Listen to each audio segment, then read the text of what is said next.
Hello, GopherCon, and happy 10 years. It's a real honor to be presenting. I first attended GopherCon in San Diego back in 2019 when I was about a year into learning to code and using Go. And I was really inspired by the talks that I saw and by all the people that I met, and generally just how warm and welcoming the Go community is. And that's continued as I've attended and spoken at other conferences. It makes me really proud to be part of such a cool community of people.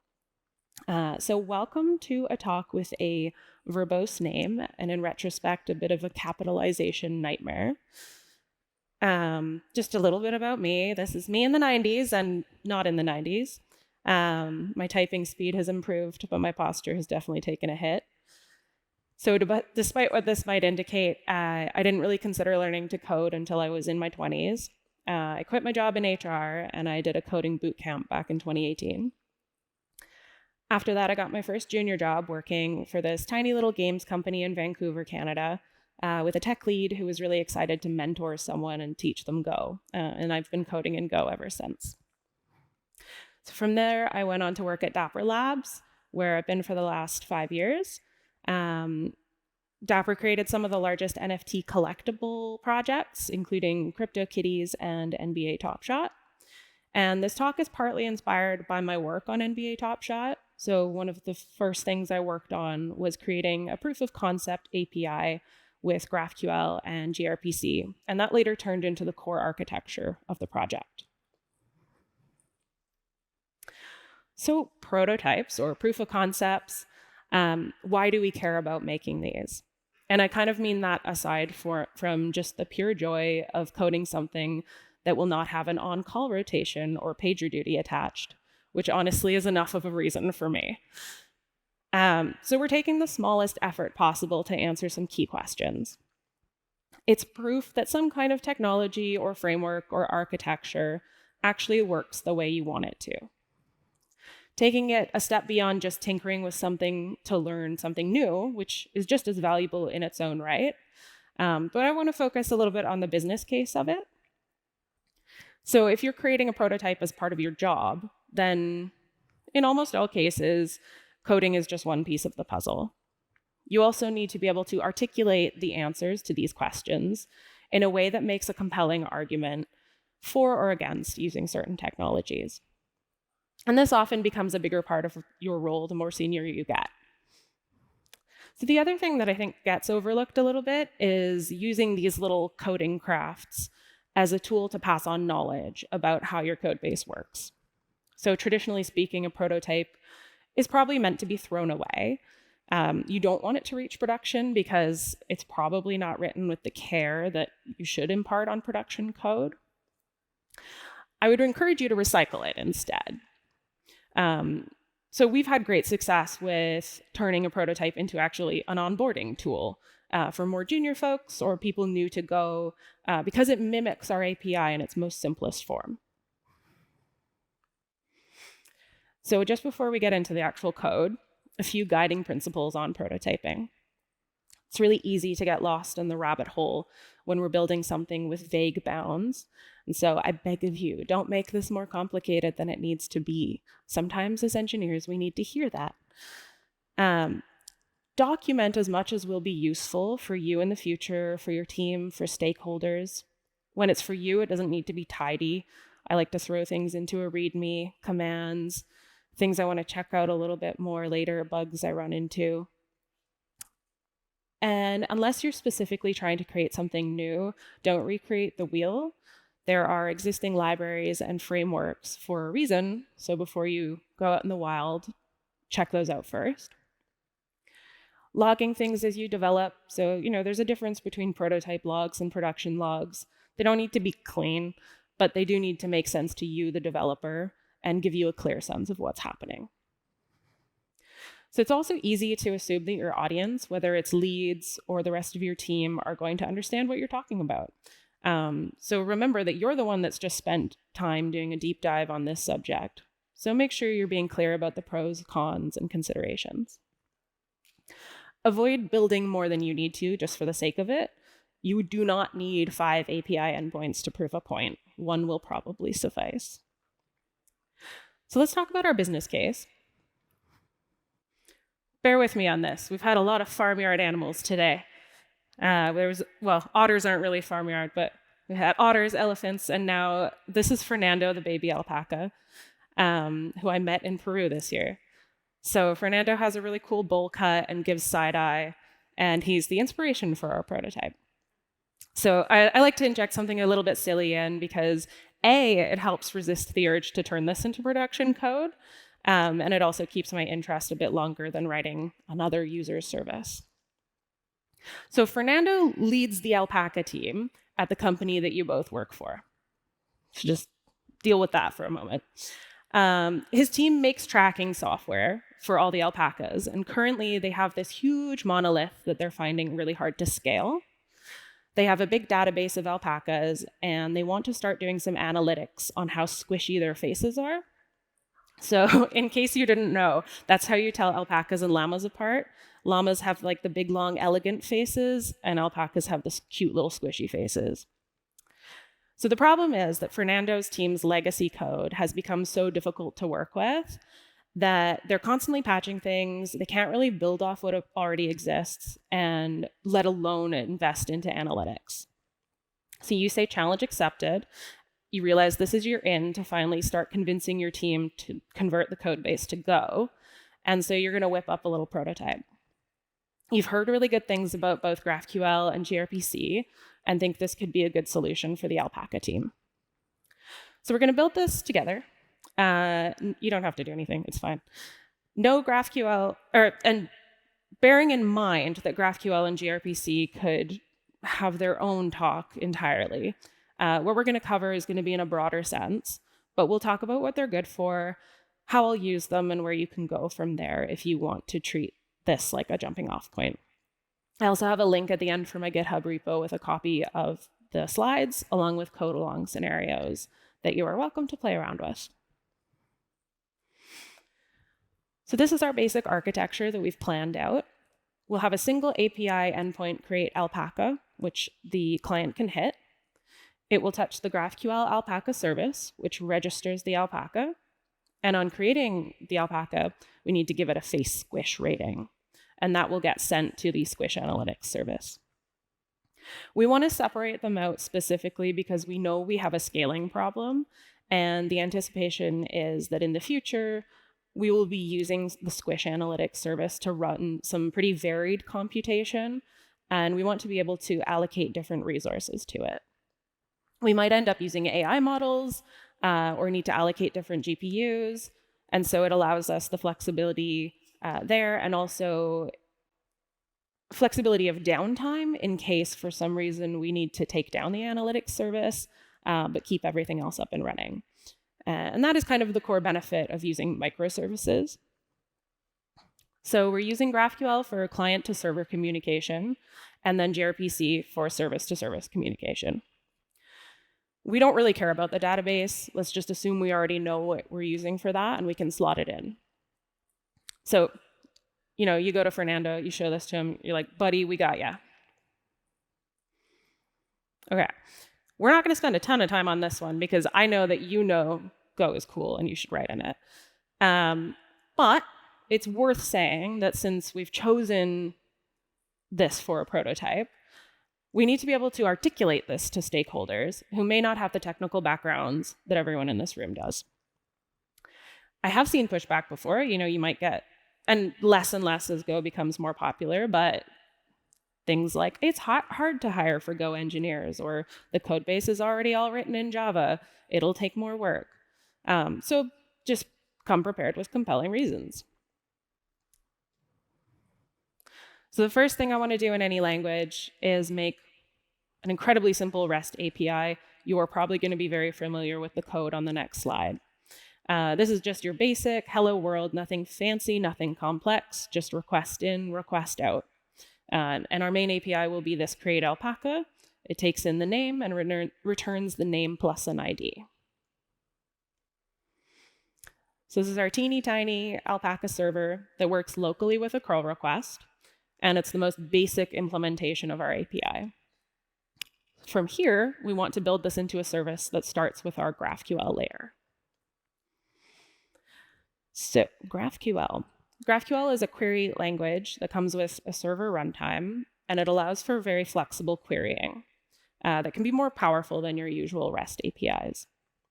In my experience, it's very front-end friendly. So we actually have our front-end team craft the GraphQL queries and put up pull requests. So it's a bit more collaborative than just handing over the API documentation. And this allows them to get up and running with the API and mock data much quicker than normal. So because of how it's structured, it also uses fewer server requests, and it's quite helpful when it comes to handling high volumes of requests that also may contain a lot of data. And it's also very powerful when it comes to pagination. So I know a lot of developers, maybe I'm one of them, who have said something along the lines of like, I will quit if I have to write another pagination query. But GraphQL comes with baked-in support specifically for cursor-based pagination that's particularly useful. Uses edges and nodes, which allow you to link different objects of data. And from there, you can also use caching to make things really performant. So the lovely thing about GraphQL is that there's a fantastic Go library called gql Gen that is well established and handles a large part of code generation for your GraphQL. So on the right here, we define the schema that tells it what we need to generate. In this case, we have an alpaca type that stores an ID and a string. And you'll notice we don't store the face squish rating because that's just going to get shoveled directly into the analytics service. We also use the exclamation mark on the fields to indicate that the field is required, and it will fail if it's not provided. So we've got some baked-in validation already. So we use GQL Gen to generate the resolvers, which are stubbed out functions that will run when we hit our GraphQL endpoint. And that's where we put our service logic into. So I've added on a log that prints out the alpaca's name and face squish rating, but it's mostly there so I can debug whether or not the request is reaching this function or this service. So, and if it's not, there's probably something with the server setup. So we'll create the new alpaca. Imagine we're saving it to the database, and then our to-do tells us we still need to send the face squish rating to the Squish Analytics service. Before that, though, I want to make sure that this thing works.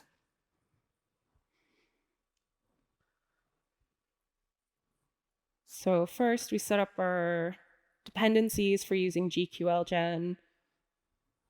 We run init, and that gives us this graph folder. So this is kind of our scaffolding. There's already a schema in here. We're going to replace that with our alpaca schema. Save it and run generate again. And you'll see we get an error here because the to-do model from the initial generated code is still in the resolvers. So we'll just get rid of that. Ignore the big warning sign. And then we go up to create alpaca, replace the panic with our server code, save, and now we can run it with go run server.go. And the other great thing about GraphQL is it comes with this fantastic little user interface that gives you, so the mutation, which is the request that you're sending. And we can see in the logs that we have registered Fernando with a face squish rating of 10. So that's our GraphQL server. So now we want to talk about service-to-service communication. And for here, we care a little less about pagination and flexible querying and more about speed, because we don't anticipate that there's going to be ever really client requests to the analytics service. That's where gRPC comes in.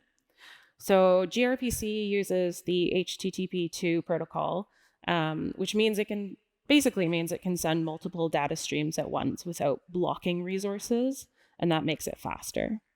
You also use protocol buffers with gRPC, which are a deserialization tool like JSON, but considerably smaller because they use binary serialization. They're like little vacuum packs of data. You also define your schema similarly to how we did with GraphQL. So the message types, in a proto file, and that makes it easy to develop on top of, or in some cases, even like rip out a service and replace it.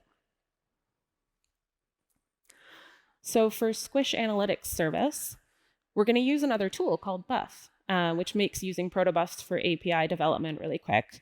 And I know they're a sponsor, but I swear they haven't paid me or bribed me, but they just have really great tooling. So for anyone that used gRPC before Buff, you've probably run into errors with your proto generation. So we used to have issues with this every time we onboarded a new person, but since we switched to Buff, like we literally haven't had any problems. So during our dive into Buff, we actually end up using a new RPC framework for our prototype called Connect, which is built in by Buff. It works with Go and any gRPC client. And it's kind of, in essence, all the good things about gRPC in an easier to use package. So Buff also has some built-in generation that creates a file structure like this. It'll create a .proto file for you, and that's where you can add your service and message types. So it's the protobuf version of what we saw with GraphQL earlier. And in this case, we have one method, or RPC, create squish rating, which takes the alpaca ID and the squish rating. So with the buff generate command, we get a subbed out function, again, very similar to the resolvers. We use that for our main service logic. So we're going to add this code in and return the correct response. Having a look at this in action. So we initialize the config. That gives us this file, and we add the path to our proto files. And I've already defined under squishanalytics.proto with the code we saw earlier. And we create a buff gen YAML. So I'll add some plugins. And then we're going to generate our code. We get this nice gen package. So this is all the protobuf code. Tidy up our modules. And now we can run the server and see if we can hit it. And this is using the buff CLI. And so we can actually hit it with a curl request. And see we get back the squish rating ID that we've now created. And we've logged out that we've received the request. So the last thing we want to do now is make these things talk to each other. We can use the buff schema registry for this, and that helps with versioning and documentation for your API. So we've pushed the configuration to the registry, and now we're going to import it through the GraphQL library. So here's the code that we add to the resolver in GraphQL in order to call the Squish Analytics service.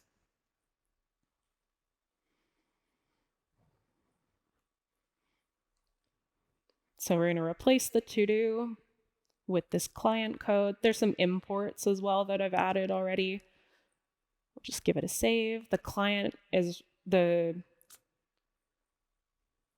gRPC client is running on port 8000, and our GraphQL service is running on 8080.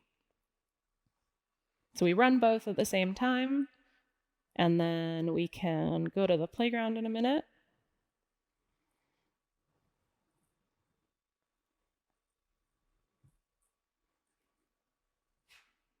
We'll run our query again,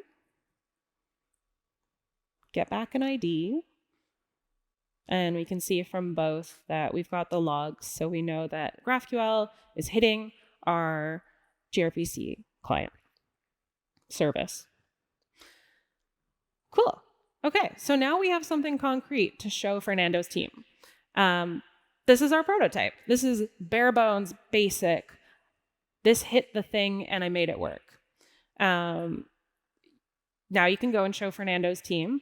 You'll probably also want to demo this to your team, show how it works, and perhaps have documented a list of the pros and cons.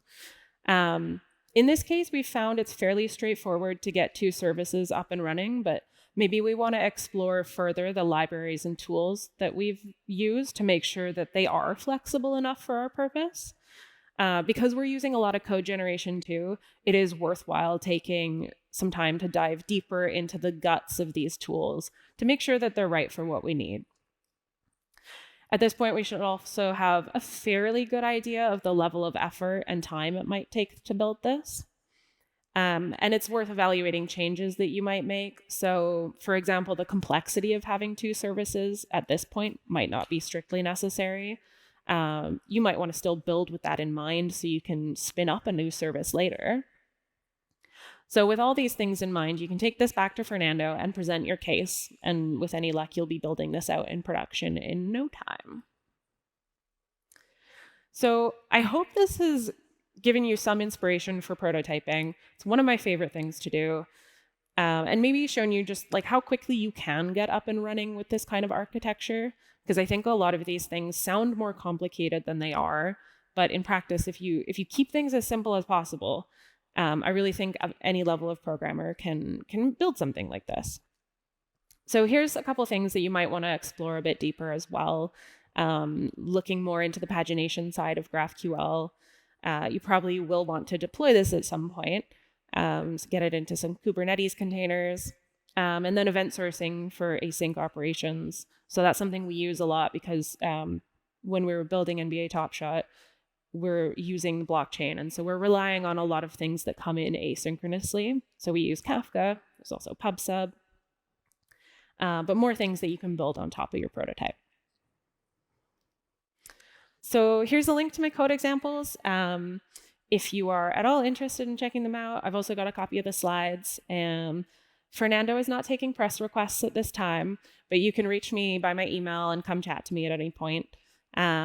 And yeah, thank you so much. This brings us to the end, and I just want to say a big thank you to also like the organizers and everyone who makes GopherCon happen, because it's a really cool event. Thank you.